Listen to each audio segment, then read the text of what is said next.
નમસ્કાર ખેડૂત મિત્રો, જય દ્વારકાધીશ અને પશુપાલક મિત્રોને જય ઠાકર. તો મિત્રો તમને એવું થતું હોય ને કે દાંત ક્યાં કાઢે, દાંત એવો હાટું આવે અને થોડીક અંદરથી પીડાય છે, પણ ધરાર તો એવું શું કે પીડા નથી દેખાડાતી, દાંત નીકળી જાય છે. પૈડા માથે પાટું અને દાયજા માથે ડાંભ. આજ તમને ખબર છે ને કે પૈડા માથે પાટું મારે તો શું થાય અને દાજી ગયા હોય ને પાછો ડાંભ દીએ તો શું થાય. આ હે ને અંદરની વેદના ખેડૂની બોલતી હોય. અત્યારે વરસાદ વરહે જ છે, અત્યારે ઝાકર જેવો છે, પણ આ ગઈ રહેતી આગલી રહેતી છે ને ખેતરું બારા પાણી કાઢી ગયા અને જ્યાં ત્યાં મગફળીના વાઢ પડી ગયા છે. અમારી ભાષામાં વાઢ કહે, તમે જે કહેતા હોય કોમેન્ટ કરજો. અને મારે તો લાંબી મુદતની છે ને 65 વાવલ છે, એટલે કંઈ તકલીફ નથી, પણ ખરેખર એના બધાને જોઈ અને એટલું અંદરથી પીડા થાય છે ને હવે એમને ખબર ના પડે. ખેડૂતનો દીકરો હોય ને એને ખબર હોય એ પીડાની. અને માથે દાયજામાંથી એવો ડાંભ માર્યો ને, આ હે ને આ ઉપડી ગઈ હોય અને માથે વરસાદ થાય ને એ પૈડા માથે પાટું કહેવાય. પૈડા માથે પાટું ક્યાંય ગોતવા નથી જવી પડતી. અને પાછો માથે જતા સરકારી દાયજા માથે ડાંભ દીધો. ગયા વર્ષે 200 મણ લીધી હતી અને આ વર્ષે ખાલી 70 મણ. 1300 ને 1400 ભાવ કીધો તો ને 200 રૂપિયા સીધા ઘટાડી નાખ્યા. આને કહેવાય દાયજા માથે ડાંભ. હવે આ ડાંભને રૂજવવા માટે શું કરવું પડે ને, હવે તમે ખેડૂતના દીકરાઓ તો ધ્યાન રાખજો કે આ ડાંભને હવે આપણે કેવી રીતનો રૂજવવો. બરોબર, આ ડાંભને રૂજવવા માટે હામો મોરો દેવાનો છે, પણ એનો ટાઈમ આવીએ તેથી વિડીયો બનીએ. પણ હવે ધ્યાન રાખવાનું છે. અને બાકી દેવાવાળો દુબરો નથી ને ભગવાન ભિખારી નથી. તમે જોવો છો આ માંડવી પાળિયા કાપેલી છે. કોઈ એમાં કોમેન્ટ ના કરતા કે લૂંદો જબરો બધો છે ને પાડું કાપીને રાખ્યું છે. હું પહેલાં જ કહી દઉં, પાડું એવું હાટું કાપ્યું કે માંડવીની પાડું બહુ મોટી હતી, ડેડવા દેખાતા નહોતા. આ તો ખાલી ડેમો પૂરતું છે. 128 નંબર છે. જવું જોઈએ મિત્રો, હારો ફાલ છે કેવો છે જરા કોમેન્ટ કરીને સાચું કહેજો. કેટલી થઈ નહીં. દાયજા માથે ડાંભ ને પૈડા માથે પાટું તો આવ્યું છે, પણ એ ગધેડાની પાટું આપણે નડે નહીં.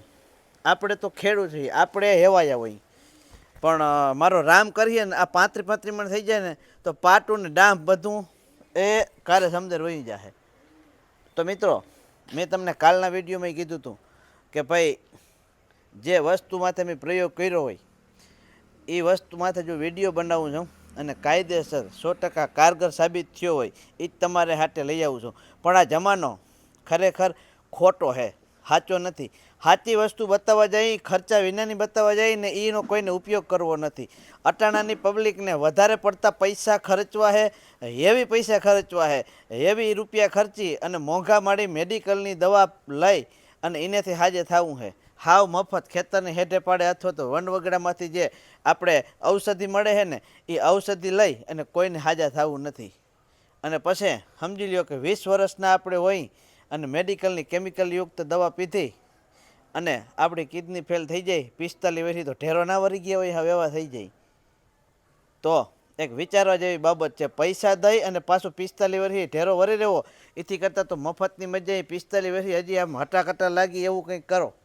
ભલે ના નથી પાડતો, જવું પડે દવાખાને, મેડિકલની દવાઈ લેવી પડે, પણ તમે એકવાર આની ટ્રાય તો કરો. સામાન્ય બાબત હોય એમાં.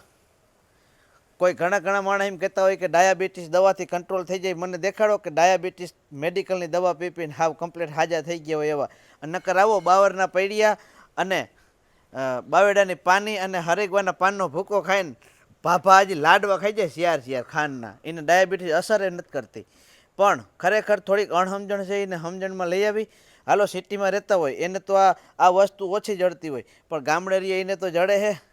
તમારે ગુમણું પાક્યું હોય તો રહી હુકવવા માટે તમે રહીની ગોળી લ્યો ને, એથી કરતાં તો જીપટાનો પાનનો વાટી લેપ કરી અને થપેડો મારી દો, ત્રીજે દી ગુમણું ફૂટીને બધા રસી હેઠા નીકળી જાય. દવા તો પીડા ના થાય એના માટે ખાલી પીડાની દવા લ્યો, પણ એ ક્યારેક લ્યો. માથું દુખે તો માથાની દવા પરબારી પી લેવાની નહીં. ઘણા બધા ઉપાય બતાવ્યા છે. હવે એક વિડીયો મારે જેને માથું દુખતું હોય ને ગેસને લીધે એના ઉપર એક વિડીયો બનાવવો છે. એમાં મિત્રો તમે આગલા જે 3-4 વિડીયો મૂકીને છે એમાં સપોર્ટ કર્યો, આવો જ સપોર્ટ કરજો. તો આ વિડીયોમાં બસ એટલું. કાલે ફરી મળીશું નવા વિડીયો સાથે. અને તમને ખબર ને કે જે સત્ય હોય એ જ કહેવા આવું. બાકી તો જય સિયા રામ.